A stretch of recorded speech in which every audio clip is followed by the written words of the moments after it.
What's up, everyone? This is Terrence. On behalf of Juana, I just want to take a moment and thank you for supporting Drinks with My Wife. We've seen all your subscriptions, your downloads. You've been passing it along to your friends, and it just means the world to us. Now, in our next episode, we're going to have our very first guest, Jenny Cadenillas. She's a producer, a mother, and just an all-around badass. She also married me and Juana, so hit her up if you're looking to get hitched. Let's go. So, what are you drinking?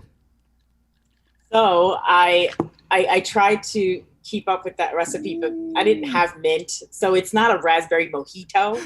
It's just muddled raspberry vodka seltzer with some lime juice. Oh, nice. Nice. It's very refreshing and good. What vodka did you use? Tito's. Nice. Tito's is my brand with vodka. I don't know why. I just, I always go to Tito's. Yeah. Do you drink it straight? No. What do you mean? Straight? Tito, do you drink it straight? No.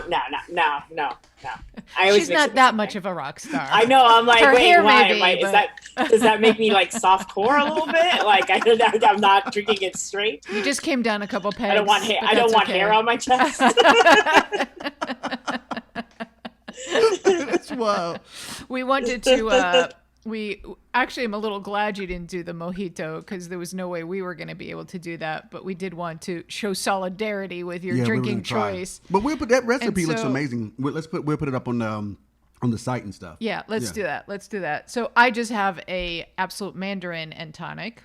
Nice. Nice. And I'm on a whiskey sour because it's always whiskey for me. Yep. So cheers, sis. It's good to see you. Cheers. I guess this is our official. Yeah. Cheers. Hey. Cheers. Yeah. I figured I wanted to get a little fancy and muddle the raspberries. Yeah. Nothing says I got fancy on a cocktail like I muddled. I muddled the raspberries. I muddled my orange slice. We did. Yeah. Because it makes you feel like nothing says. Yeah, it makes me feel like a bartender. Like, I muddled it, and then I put it. I just learned what muddled means, but of course, it makes you sound fancy now. Yeah, that's awesome. So Juan and I have been. We were pre-gaming because that's what we do. But we have been, when I was talking about, reaching out to you and talking, one of the things that we've been talking about, and I don't know if it's quarantine related or just in general. Let me just very basic. Do you think being married is difficult? Yes, it's hard work for sure. Absolutely. What's the hardest 100%. What's the hardest part for you? Whew. Well, I mean, you take two humans, you throw them together, and we love each other, like on a sexual level, on intimacy, talking. It's your friend, but it's also, it's another human, and you're living with them, and you're trying to get by. And then, COVID, I think, talking to a lot of people, COVID made their relationships sort of, because it's all of a sudden you're like, wow, this is a really crazy moment, and I'm stuck here with you. Yeah. So I hope this is the right choice. I hope this was what we were all looking to do. That's an interesting thing that you just said, though. Think about that. Think about how many people during COVID have discovered, oh shit, you are actually not the right person for me. And I've talked to a few people who have told me that, who have said, oh, I have a friend or a sibling or something else where they've said they broke up during COVID and continued to live together during COVID. Oh, hell no. Because they'll be on Snap next year. There's nothing to do. Where are you going to go? Where are you going to go? You can't go. Especially if you've been living together for a period of time. Yeah. Yeah. And I wonder if that maybe was in the back of people's mind too. It was like the doom and gloom of like, there's nowhere to go. Like if all of a sudden we can't deal with being in the same space, what do? I'm stuck here with you for who knows how long, like I don't know what's happening. Yeah. This could last till like the end of the year, and here we are hating each other. Yeah. But sounds awful. Oh God. But let me ask you this. Let's put COVID aside for just a moment, right? Because this is a unique circumstance we're all living in. So let's put that aside for a moment. Okay. So what makes it difficult? What aspects of marriage makes it difficult?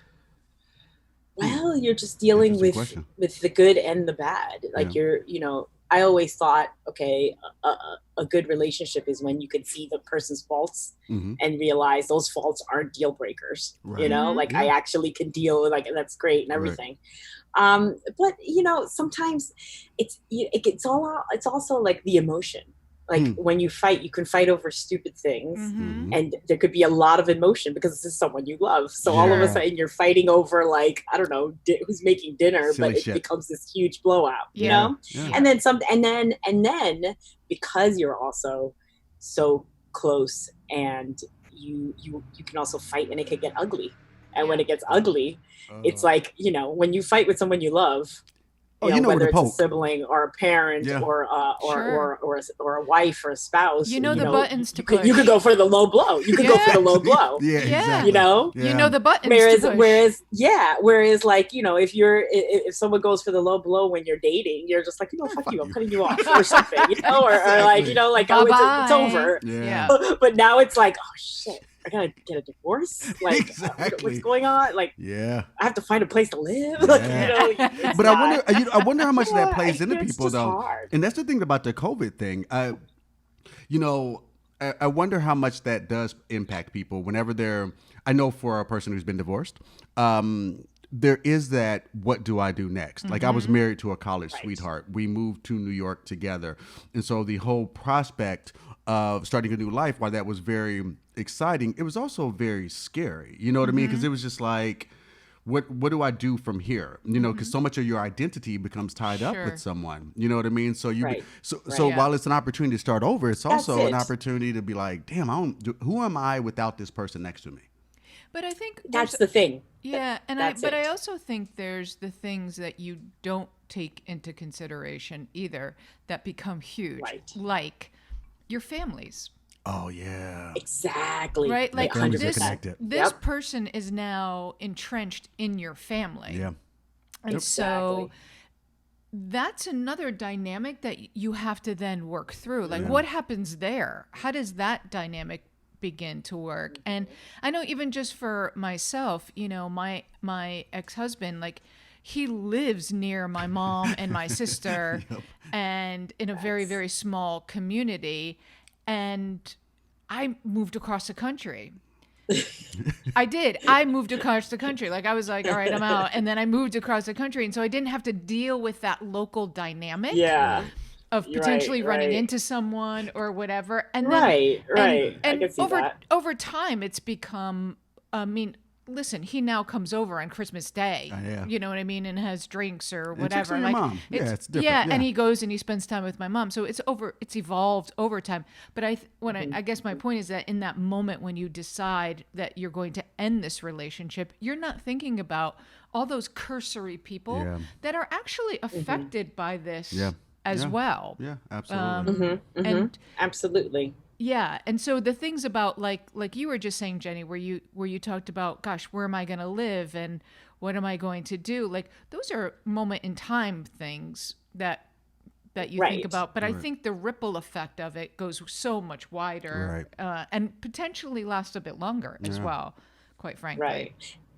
But it's like you said, it's also, you know, in marriage, you're blending a family. Yeah. You're bringing together families. And once you put, you know, families into the mix, it's like, yes, I love you, but it's like you're taking in everybody else around. You know, it's hard, I guess, in those things. Yeah, you know, sure. You are who you are, but then you have to become a unit with someone else. Yeah, and then that's the part that, you know, it could backfire. It could go great. It could be, you know. Yeah, on the brighter side, it can be great as well, you know? Yeah. Sure, it can make for challenging times for sure. And that's the thing, the longer you're together, you know, you adapt and you adjust. And I think we were talking about it previously, where it's just like, if I'm not adjusting to who she is, we're fucking doomed. You know what I mean? And I don't, you know, and I think about, like, we also have a friend who we know we don't know. You know, when you get drunk and talk shit about your friends?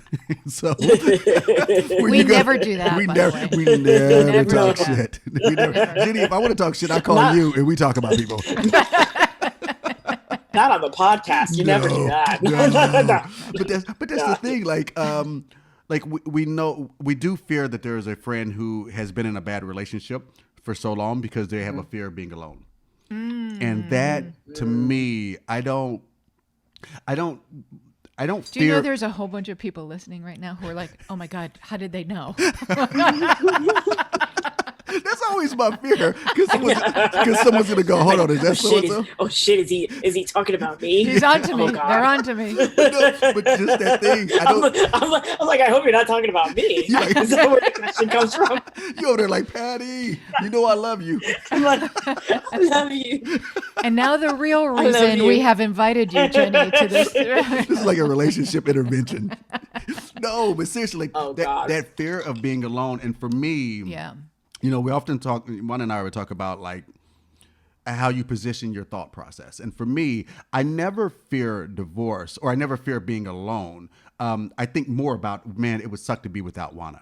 That's what I think about. Right. But I wonder how much of how dictating that is for people. And I think that's what also makes you adjust whenever I'm not married to the institution of marriage. I'm married to Juana. You know what I mean? So it's like, well, I got to adjust if I'm going to keep her, you know, as opposed to going, I think about, especially when you get married really young, you know, there's a level of shame and fear that comes with getting divorced. Like there's nothing worse having to make the first call to tell someone you're getting a divorce. Yeah. Fucking sucks. Well, I've never been there, but I can imagine. Good for you. But it's like you said, it's like when you think, okay, I can't live without this person. There shouldn't be I don't want to live without this person because I love them. It shouldn't be another reason. It shouldn't be like, I can't live without this person because I don't want to be alone. Exactly. That's you know? Exactly. You have to be able to live with yourself and somebody else and be happy. But wait, this brings about something kind of interesting now, because is love enough?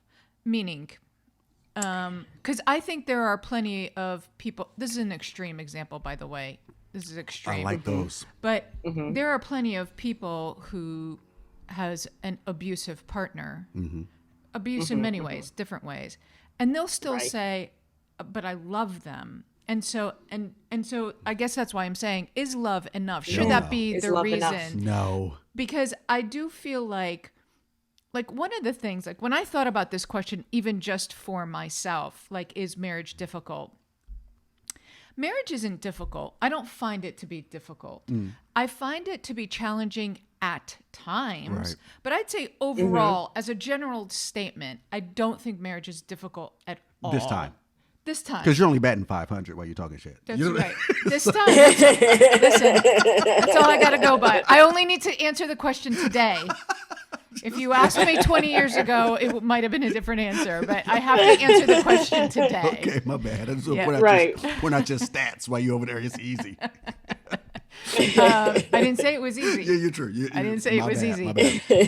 But I think challenges happen as a moment in time, as opposed to an overall definition of what marriage is. Right. But I think what I was going to say about this idea of love, if love is enough, because I do believe that one of the keys for success when you are in any relationship, I think this is true of friendships, I think this is true of work relationships, I think this is true of loving partnerships, that if you are not satisfying that person's needs, then that's can create this challenging situation. Yeah, absolutely. So in other words, right? So in other words, that's why I say love is not enough, because the reality is that we all have our picadillos, we all have our quirks, we all have our requirements, our ways of doing things. And when you partner with someone who looks at those and goes, it's okay. Others might think that's annoying or not be willing to satisfy that, but I'm going to, right? Because you bring me, there's so much that you bring to my life beyond love. Right. You know, and you're right. And I wonder if people, I do believe that could be, I think people think love is, they say I love them, and they don't realize the most important the most important component for me is that I actually like my wife. There, I was just thinking about something. Well, how old were you when you got married? I was, oh gosh, how old was I? 30, oh man, 38? 38. Yeah. Okay, so do you think, 38. do you think getting married for the first time at that age helped? That you did it later? Mm-hmm. Mm-hmm. Okay, I don't. Wait. Did I did it later? What do you mean? I mean, you were 38 years old. I mean, Juan and I, we were 24 when we got married the first time, which is, ridiculous. The first circle of hell. Like, it was pretty stupid. At 24, I was nowhere near wanting to get married. Neither were we, apparently. Yeah. That's why we ended up divorced. Who knew? I know. I think of. Well, I'm curious to know your answer. What do you think helps you? Why has that helped that you were later in life that you got married? What is it? You know what? Actually, just thinking about that for a minute, like in my 20s, I wasn't. You know what? It wasn't that I wasn't ready. I just don't think I met the right person or the person that I wanted to be married to. Right. Like there was no one that I can think of that I was like, ooh, I want to get married. Right, right. Like marriage always seemed like a very, very important big step. It wasn't just something that came lightly. Yeah. And I don't think I was ever in any relationship that I felt that it would come to that, at the time. Yeah.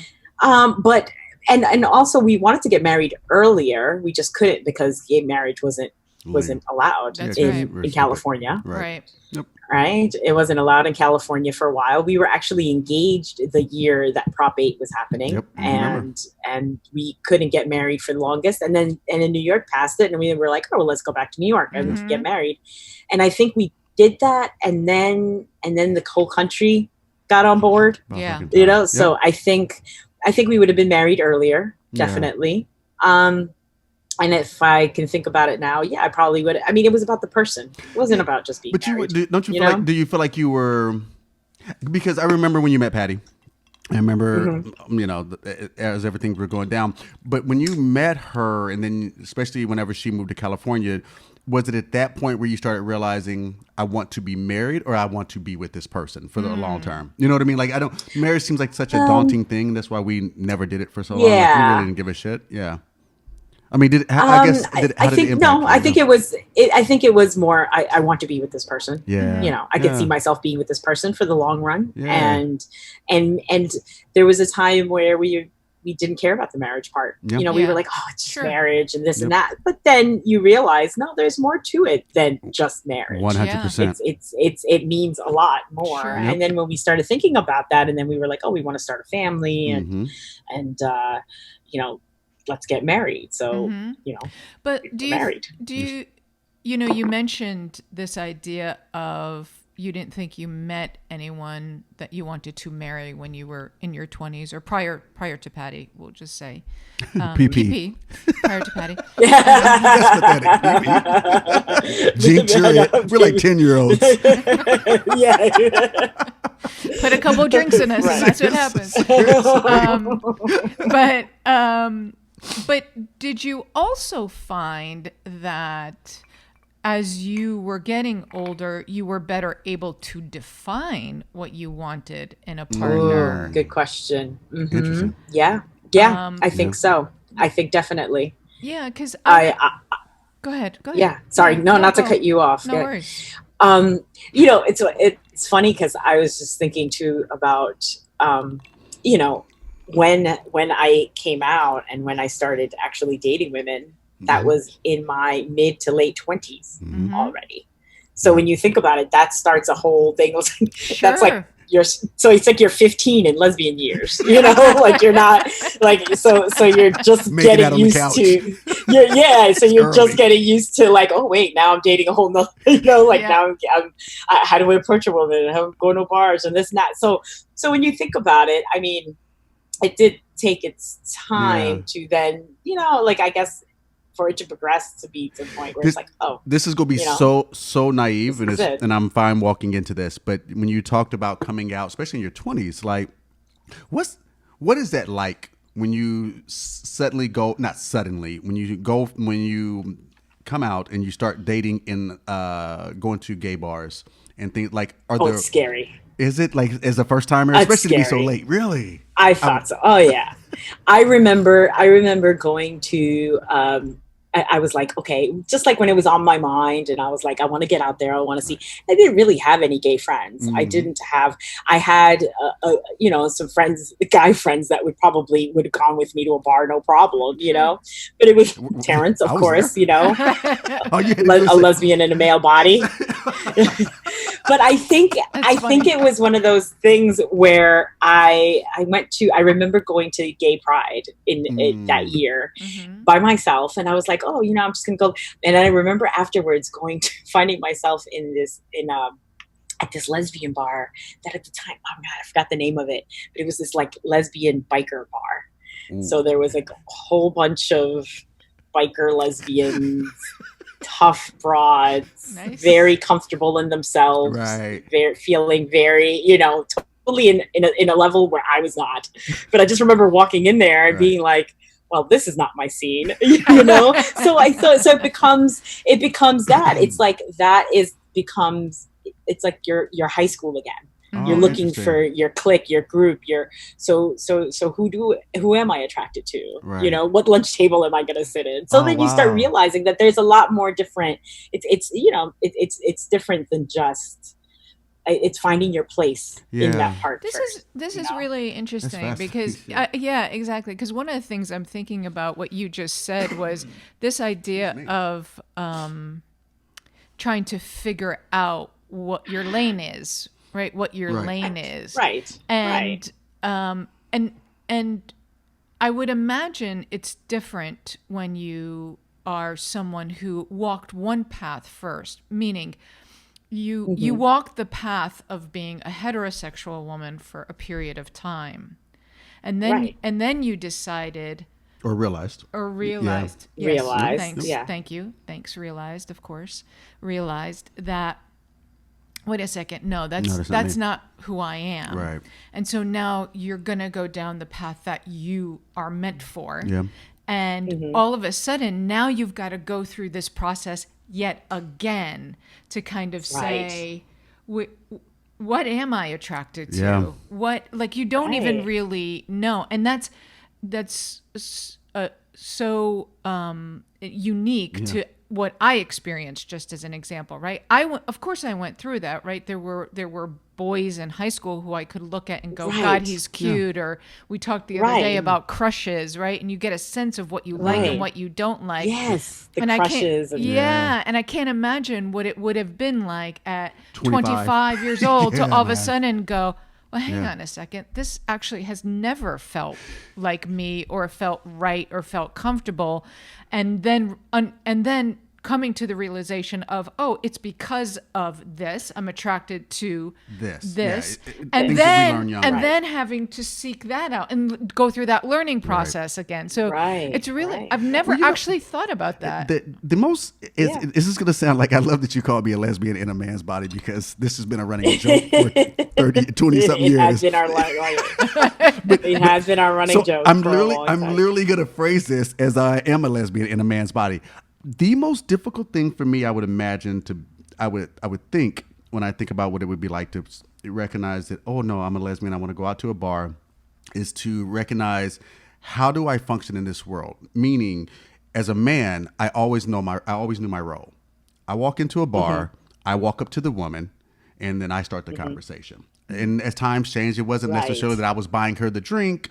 Sometimes she'd buy me the drink. But I realized that this is the role. That if she's sitting down the bar, she is more often than not waiting for me to come up. So I couldn't imagine when you're in a place where not only is everyone a woman, but everyone's dealing with a lot of people are going to be dealing with those outdated ideas of who should walk up to who. So that brings me to the question. Exactly. Did you walk up, or did you wait to get hit on? Well, see, that's part of the whole, but it was a little like scary and strange, because I had come from the world. Well, yes, I was a heterosexual woman for years, like I went through. So I was used to the man coming up to me and buy me a drink or flirting with me. And then you get like the flirting or something that kind of, okay, somebody's interested. Right. Yeah. So when when the tables were turned and it was like, wait, I have to go up to someone and flirt with that and like try to figure, like it felt it was a little scary because, with that, like, and that's another thing. It's like you appreciate the role that some men take in doing that, because it really can be pretty intimidating and scary, because you can get turned down. You have to be ready to be turned down. Someone could look at you and just give you, and someone could be a stinker, just like I've been to many men in the time, like, oh, no, sorry, no, you don't need to buy me a drink. Oh no, but I want to. I don't care. But move on. It's like you start thinking like, oh man, like, is this gonna, is this gonna hurt my feelings? So it is a little intimidating. It's a little scary to start with that, but you had to, like, I think it became, it was just this unspoken thing that if you were a lesbian bar and you saw someone that was attracted, you were going to have to learn to make a move. Oh, yeah. If you wanted to, yeah.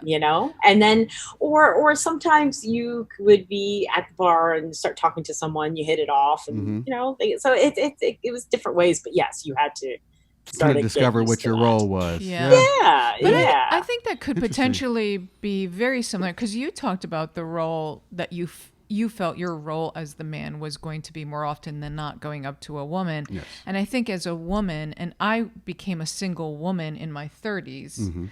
And so, right, there was this recognition that I can't always expect that. I can't always expect that the man is going to come up to me. And so I had to develop the skill set that enabled me to then go up to a man and, either start conversation or buy him a drink or something, whatever else took place. And so it's interesting how those learnings take place later in life. Later in life.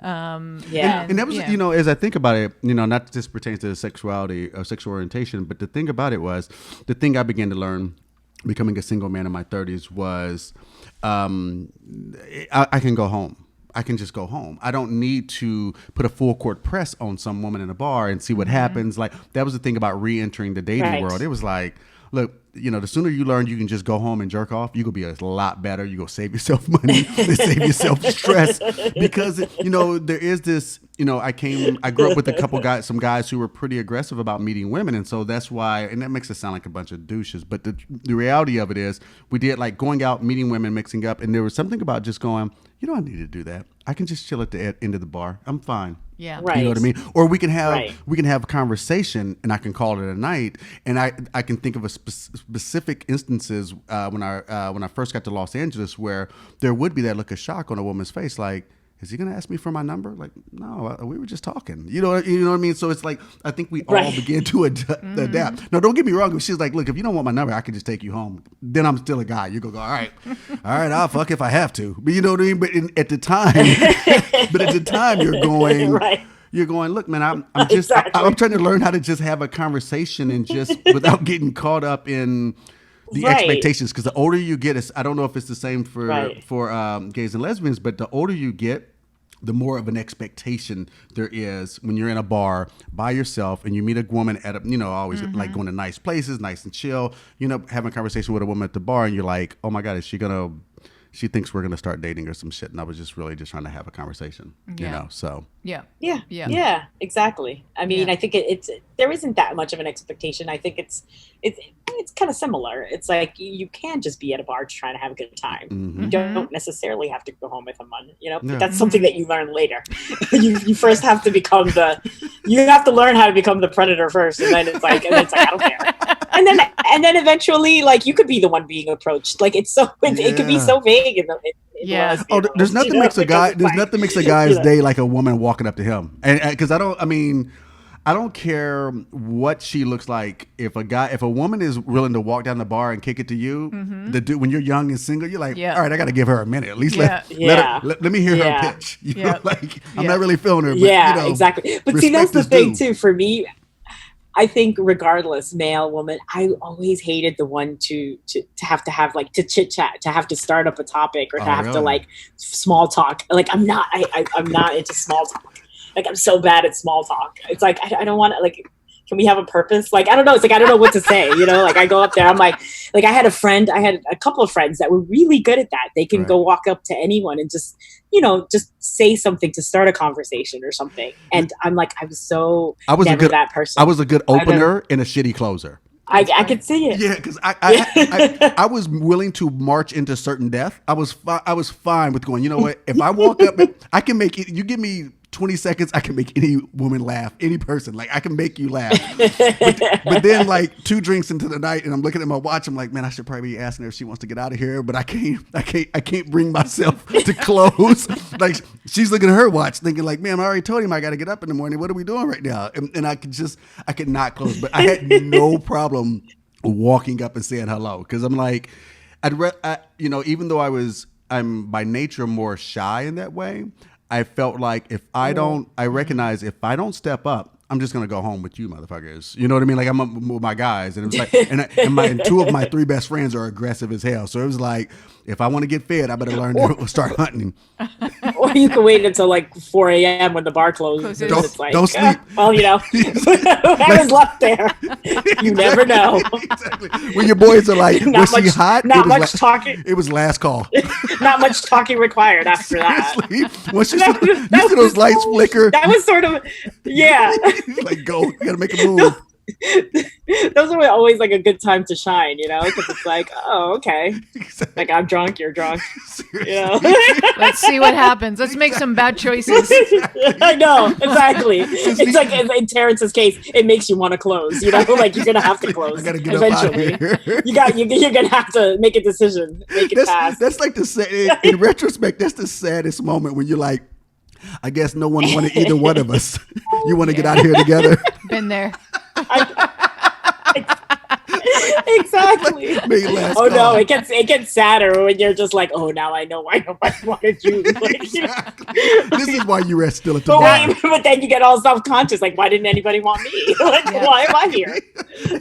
But the realization in that moment where you're like, oh yeah, I see why you're here at the end of the night. Yeah, exactly. Yeah. Like, oh, okay. Because the flip side of that is, if you look at yourself and go, wait, but I'm here too, that could be by choice. Yeah, whatever. Yeah, it's true, by choice. And I'm sure they're thinking that too. Yeah, exactly. I chose to be here. Thank God you can't read minds in bars, man. With their one eye or something, whatever was the reason. She's like, you want to get out of here? She on crutches and shit. Like, oh man, damn, I didn't even know she had a club foot. Like, oh my god. Oh my gosh, that's horrible. You want to grab a refill? You got some time to hang out still? Let's grab a refill. We are going through extremely difficult times in our country right now. Terrence and I are doing our part to fight for justice, and we'd like to encourage you to do the same, whether that's marching, protesting, or donating. In the description for Drinks with My Wife, we'll have a link to Black Lives Matter and a variety of other charities where you can give. Thank you for joining Drinks with My Wife. Thanks.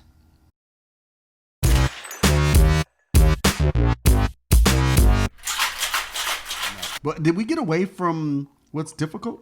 We did, actually, a little bit. We got away from you didn't answer. What's difficult? Or do you find marriage to be hard? No, I don't. I find, this is going to sound like I'm playing semantics. I feel as though what I find difficult is what has gotten easier. But what the most difficult part of marriage is adapting to the person you're with. Yeah. And that's what Jenny was saying. Yeah. Like, find someone who allows you to be yourself. Deciding what part of you, I have to decide. I've had to decide over the years how much of an asshole I'm going to be, because I am chock full of asshole. When are you going to make that decision? I know. Man, you too, man. Look, I thought you made that decision. I decided to embrace it. I'm still waiting. No, seriously. Like, maybe it'll be today, God, that he decides. I'm literally trying, just to not just adapt to the person I'm with, but adapt to who I am as a person. So, and there's even moments where, in light of everything that was going on, like last week, we were sitting there watching. This is, I think, is a prime example. Last week, we were having issues with some stuff, and not between each other, but we were sitting there, and I was getting so fucking agitated. And the interesting thing is, I kept going, but it's not you. I'm not. And when I'm responding, I'm like, I'm not mad at you. I'm just, I get angry and I'm sitting there annoyed. And the difference is Juana has been with me long enough to know, now she knows that it's not about her. This is just sometimes how I'm going to express my frustration. And the reality of it was, it had nothing to do with the topic that we were talking about, or the person we were talking about. It had to do with what was going on in the world, and that had just been bubbling up. Because I do remember very early in our relationship, I said, if I have issue with you, I'll tell you. I'll be direct. I go, she'll ask me, are you mad at me? And sometimes I will go, yeah. But other times I go, you know what? No, I'm not. I'm just... sometimes things might build up in me where I feel like I need to vent, and I was not always that communicative. You know what I mean? So, So I've just gotten better about that. I think that's made it easier for me, but not easy, but easier. Right. And I think, when I say it is hard, but again, it's like what you said, we're all evolving. We all change. Sure. You're a child, you become a parent, you change. Mm-hmm. Yeah. You start a new job, you kind of change a little. Like everything changes. You move, change. Like life is constantly changing. Yeah. So when you are with this person, you're both evolving, and now you're at points where you're evolving almost together at the same time. So we just kind of you have to have that transparency. Yeah. Like I have to be able to tell you when I'm mad at you. Yes. And clearly. When I'm mad and I'm just mad because of something else that happened. Yeah. And you know what, you ask me a question and I might snap back, but no, it's not about you. Yeah. But you have to, and I think, and even that is an adjustment, because 100%. She can easily say to me, which she said to me plenty of times, like, no, I don't like it when you do that. Because then I get defensive thinking you're mad at me. And I'm like, well, and then I'm trying to explain, no, it's about this. And then you both get to that point. But then I have to learn to don't take it out on anybody. Yes. Catch Maybe, it. Catch it before it tell goes. her what's happening, but calm down or something, So again, it's a constant, a constant learning, it's maybe because I've always felt that learning is hard, period. Like I've never been like the learner. So I'm like, oh, it's hard. But it's easier to say it's hard. But it is an adjustment. And you mentioned something that Juan and I have never had to learn. We had to learn how to be step parents. We never had to adjust to being parents together. I see. Yeah. But even that is fascinating. What do you mean? What? Being step parents? You blended a family. Yeah. You blended a family. Yeah.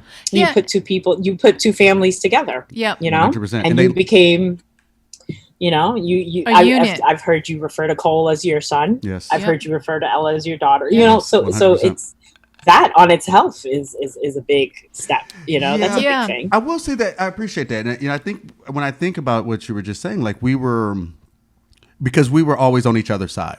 And our kids are great, and I keep calling our kids are young adults, and the thing is, they were willing to, fall in line with that way of thinking. What I think what the huge difference is I think about it, having been married and had a child previously, is that you're both learning to be a parent at the same time, and that's what it could be really. That's a scary proposition. Now, had we had a kid, we were, in our 30s and 40s, we'd have been okay. But I believe we would have been okay. Yeah. But you do learn shit about who you are and who your partner is.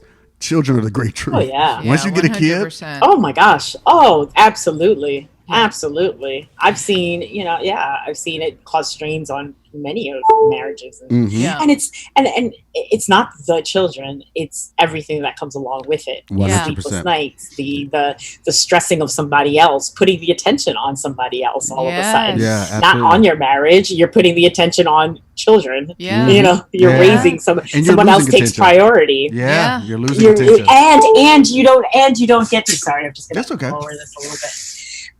You don't get to do the things that you used to do as a single couple, like as two people without a child. Yeah. Like you don't get to jump in a car and say, I'm just going to go to Vegas. I'm going to go on vacation.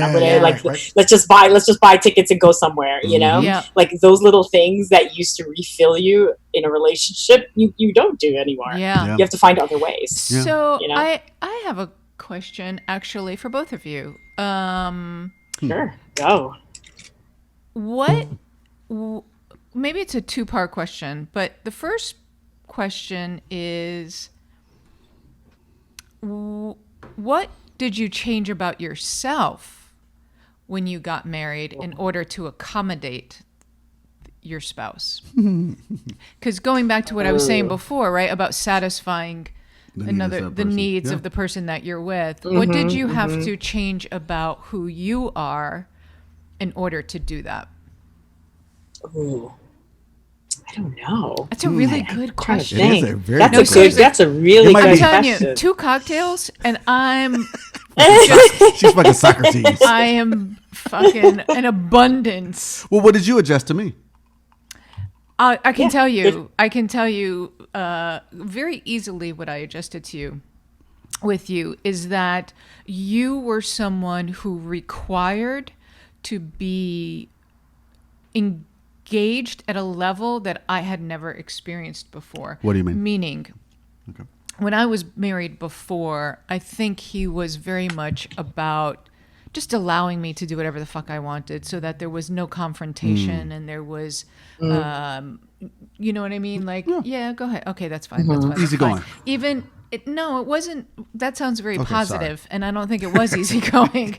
What I'm saying was that when it's just like dealing with children, right? If you never discipline a child, they're going to continue that behavior and they're going to take another inch and take another inch and take another inch and take another inch. Right. And I think because he never challenged me on anything, that's what I kept doing. Gotcha. I kept taking more and more and more and more so that I had complete and total control of the situation and did whatever I want, whenever I wanted, and without any pushback. Right.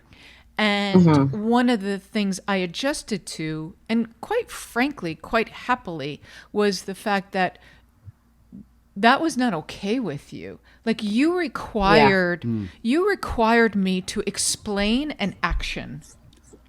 Yes. Okay. Right? I see what you're saying. Just in basic terms, right? Yeah. If you are going to do this, okay, why?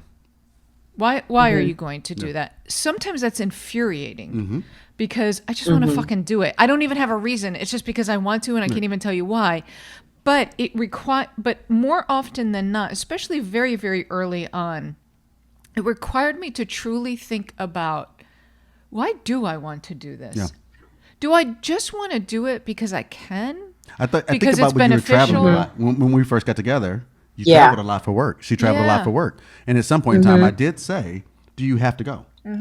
Like, and not saying you can't go like in this, like the 1950s or some bullshit. Just like, are you traveling for work because you like getting out of the house, or are you traveling for work because you have to? Because that's more, it felt reflective of me. I was just trying to make sure, like, because I've done that thing where you're trying to stay out or work on some shoot out in the middle of nowhere because you don't want to be home. So all I was doing was checking the temperature. Like, hey man, are you doing this because you have to? Why are you traveling so much? So you were describing that was a time, right? Yeah, and I think that adjustment, quite frankly, also made me start to think about the choices I was making. Where before it was just, I just want to do it, so I'm going to do it. Doesn't matter. Could be, and it could sometimes be really stupid shit, right? Like I want to buy that $400 pair of shoes, so fuck it, I'm just going to buy it. As opposed to when you have, and this has never happened, by the way, but as opposed to don't believe that bullshit, Jenny. As opposed $400, just $400, I can totally see you buying this $400 shoes. She act like she didn't know you. I've gone shopping with you. I can totally. I buy everything on sale. I buy everything on sale. Whatever. Go continue. You did put me on to Nordstrom Rack, and that was my favorite. That's still my oh my that's god, my jam. We had so much fun that day. We went shoe shopping. I know. Yes, and you bought we did. like 25 pairs of shoes. You were like, I bought some badass pairs of shoes. It was when you first moved to California. You were like, I need some new shoes for California. That's right. That was a lot of fun. Right. That was a lot of fun. But no. But here's the difference. Here's the difference. As we digress. No, here is the difference. Whereas now, and this has truly, literally happened, I have found a pair of $400 shoes, and I've literally called Terrence and been like, I'm thinking about buying these $400 pair of shoes. And Terrence would be like, okay, well, what shoes are they? Do you need them? I really don't need them, but they're fucking awesome. Hold on, I never say need. That's true. I do say, because my thing is always like treating yourself. So I'm not an overlord in that way. Like I'm just like, Like if she right, has called, I'm like, she's calling me for a reason. I'm going to be her therapist. Like, okay, what are the shoes? Where are you at? And then when she describe them, I'm like, fucking buy them. Like, and more often than not, I am that person. Like, but I do that was an adjustment, is that Juana has checked in. Like, you know what I mean? And I do appreciate it. I'm sure there are ways that I have, but what has been your adjustment, Jenny? Have you thought of one or think of one?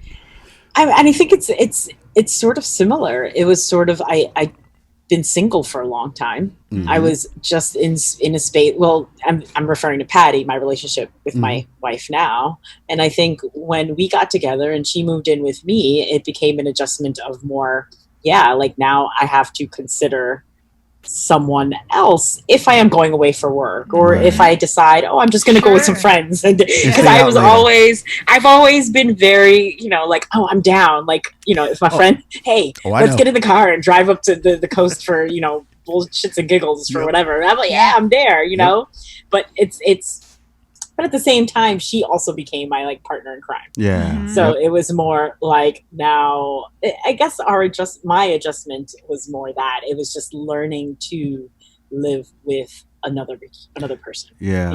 And just learning considering their feelings. Yeah. Person, someone in my space, and I remember the moment where it was sort of like we were both living in Los Angeles and we were both on our own. We didn't really have, like, we had great friends and stuff. We didn't have family. And then I remember she injured herself.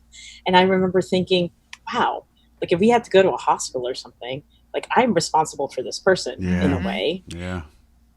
And, it was very early in our relationship. And I just remember thinking like, wow, we are together. Like this means more than just, we're in each other's lives and our spaces. That's when it all kind of changed. That's when you start viewing things differently. Shit just got real. Shit just got real. Like we're together. I guess I'm in this. We're not just hooking up, even though you moved all the way across the country. You moved all the way across the country. Like this is for, I'd never done that. I'd never lived with someone before, that was also. But that's the thing. Like it suddenly, when you recognize, I know from like when you were just talking about when Patty got injured, it was the thing. Like for me, when we were together, Juana had surgery very early on, and I remember I had not met her family.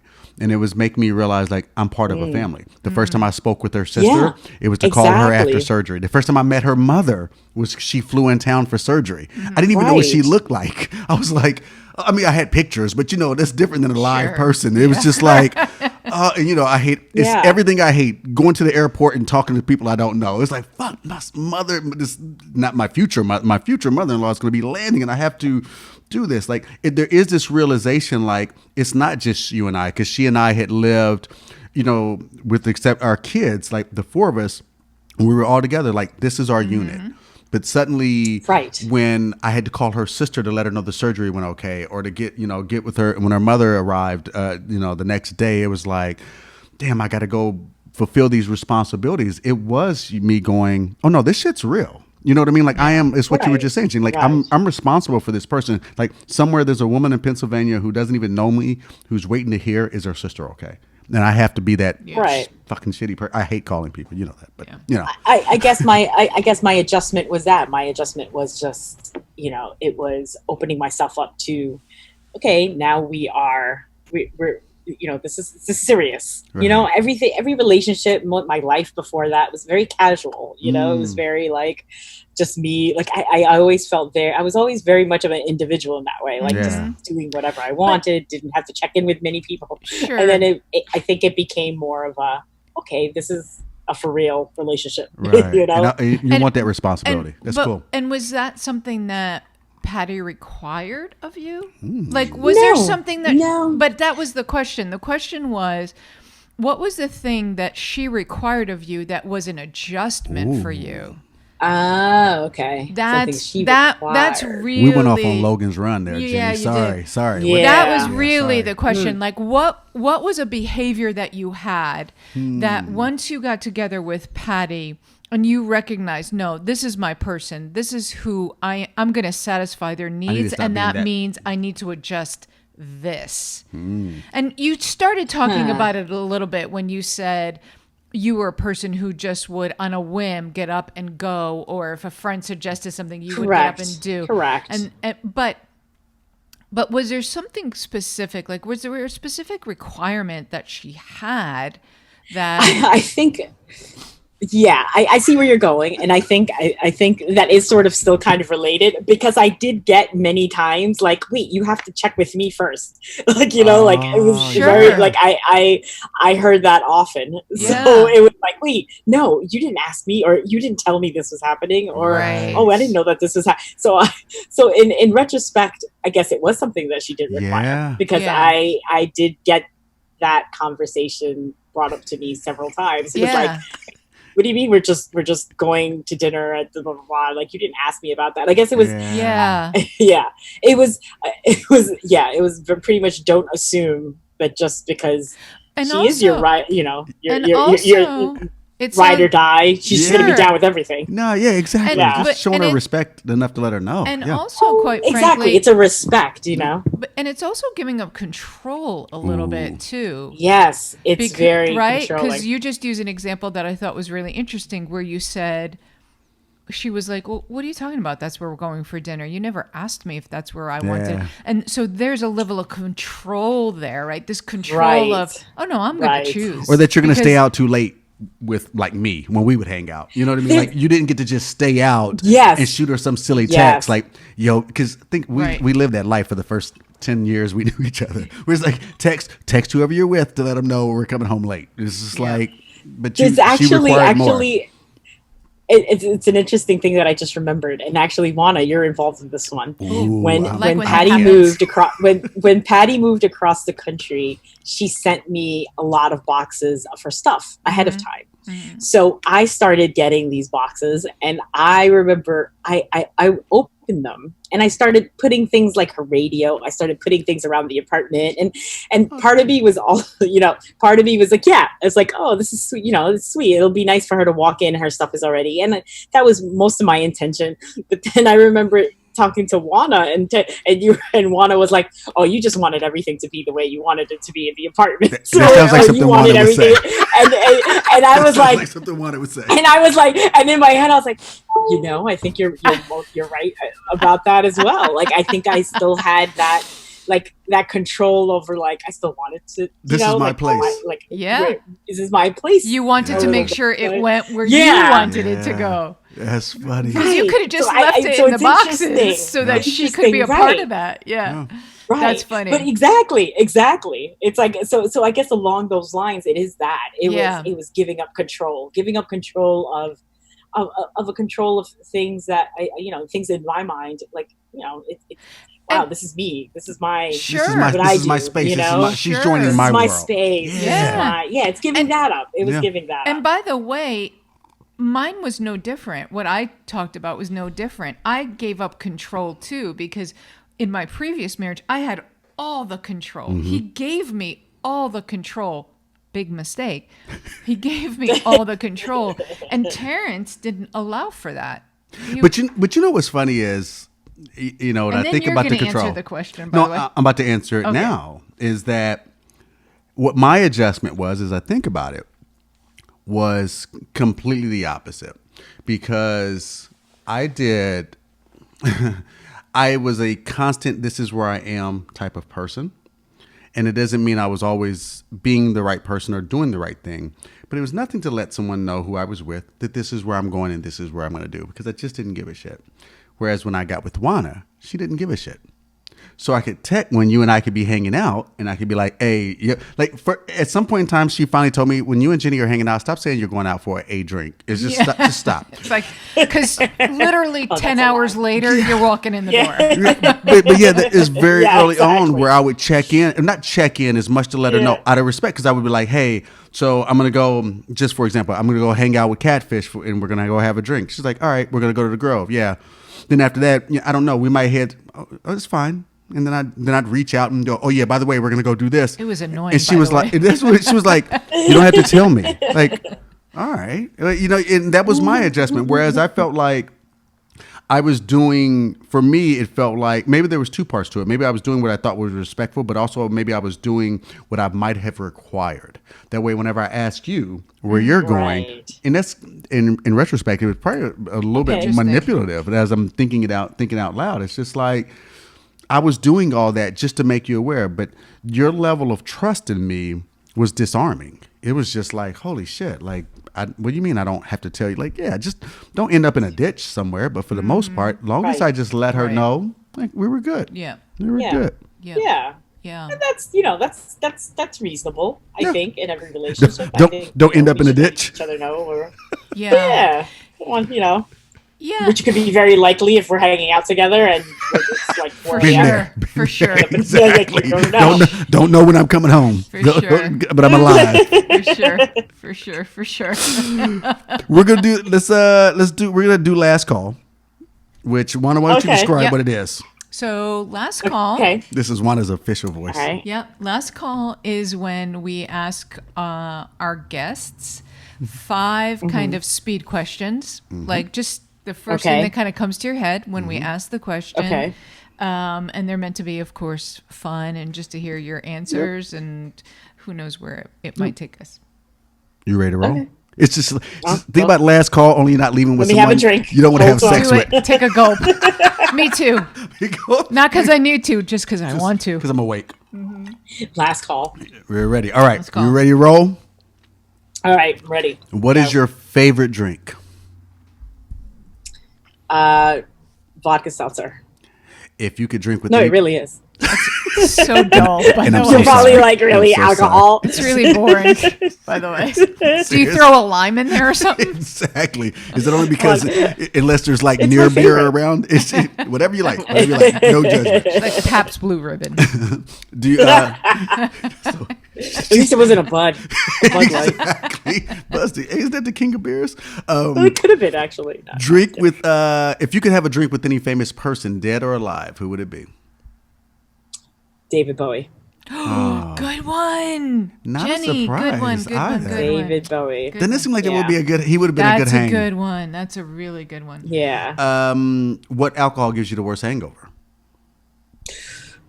Gin. Me too. That's on everyone's Gin. list. Gin's the worst, man.